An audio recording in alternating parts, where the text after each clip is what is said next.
네. 오늘 이 회의는 사실 우리끼리 하는 운영위원회, 그러니까 상견례 같은 거기 때문에 사실은 언론한테 알리지를 않았고요. 그래서 우리가 뭐 이야기하고 문 닫으면 될 것 같습니다. 오늘 이렇게 의원님들 많이 참석해 주셔서 먼저 감사하다는 말씀드리고요. 우리가 의총이 있으니까 속전속결로 빨리 하는 게 좋을 것 같습니다. 국회 연구단체는 보통 이제 여야가 이렇게 같이 해서 뭐 야당 몇 명, 여당 몇 명 하는데 사실 이 국회 연구단체는 저희 연구단체는 좀 특이하게 우리 당 의원님들로 전부 구성되어 있다고 생각하시면 됩니다. 왜냐하면 제가 인구 문제나 기후 문제를 풀어가는데 물론 협력해야 될 부분도 있지만 굉장히 또 우리 당이 여당인 만큼 주도적으로 이슈를 주도할 부분이 있어서 그래서 저희끼리 이렇게 하게 됐다는 말씀을 드립니다.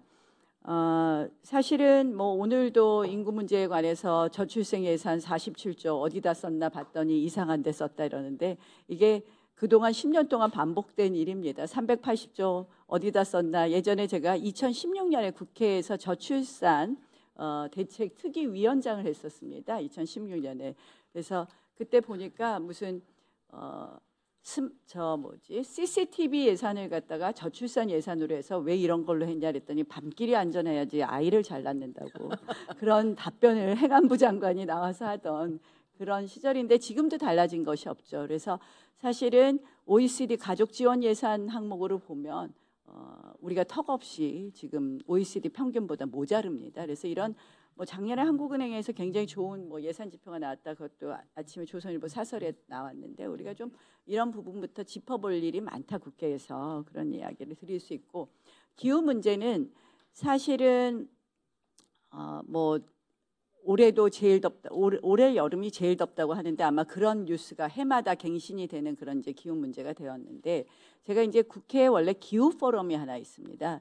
물론 거기는 이제 여야가 하는 형식이지만 사실은 이제 야당이 주도하는 기후 포럼이 있고 그 포럼에 이제 약간 이제 이게 기후 문제 같은 것이 전통적으로 야당 이슈가 돼 있고 야당 이슈로 되다 보면 기후 문제가 계속 환경의 규제나 이런 쪽으로 풀어가기 때문에 제가 요거를 따로 우리가 한 이유가 되는데요.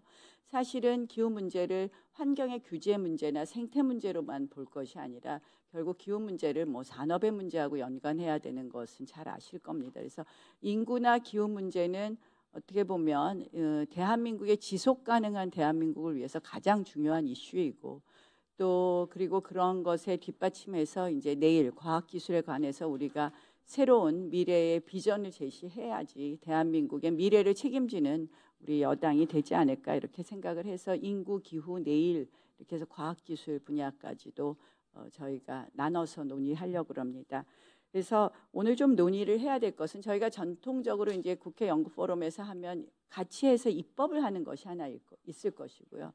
저는 기후 문제나 이런 부분에 있어서 우리가 캠페인을 같이 하는 것이 있을 수 있고 인구나 기후에 있어서 그리고 사실은 저는 좀 교육 기능을 좀 저희가 나중에 뭐 청소년이나 청년이나 인구 문제나 기후 문제에 관해서 특히 이제 기후 이슈는 제가 계속 말씀드리지만 이것을 산업의 이슈나 미래의 대한민국에 도움이 되는 이슈가 되기 위해서 그런 부분에 있어서 교육 기능 부분은 어떻게 할 것이냐.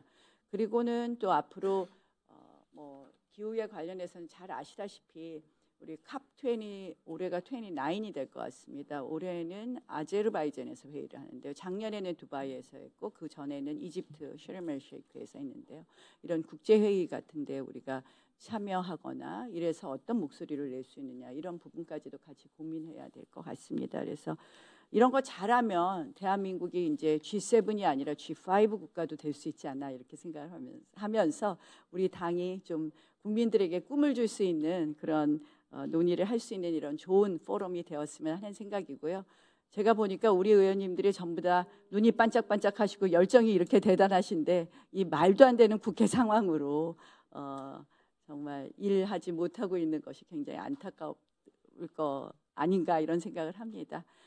사실 정말 저는 의회 오래 한 사람으로서 이런 국회 상황은 있을 수 없다. 엊그저께 김영호 국회의장이 전화를 하셨어요. 18대 국회의장님이신데 그때요. 우리 당과 범여권이 친박연대에다가 무소속 우리 당으로 출마한 분들까지 해서 우리가 202석이었어요. 민주당하고 정의당이 98석이었는데 국회의장이 취임한 게 7월 10일이었고요. 원구성이 완성된 게 8월 22일이었습니다. 근데 우리 108석 가지고 있는데 이렇게까지 밀어붙이는 국회는 처음 봤는데요. 저희가 어쨌든 의원님들의 열정이 있으니까 이 포럼이 잘 될 것 같습니다. 그래서 오늘 뭐 얼마나 자주 우리가 포럼을 할 것이냐부터 시작해서 각자 원하시는 분과도 좀 나누고요. 그래서 조금 구체적인 논의를 해갔으면 좋겠습니다. 다시 한번 참석해 주신 의원님들께 감사드립니다. 고맙습니다. 오늘 기후라서 제가 녹색도 입고 왔어요. 한테 알리질 않았어요.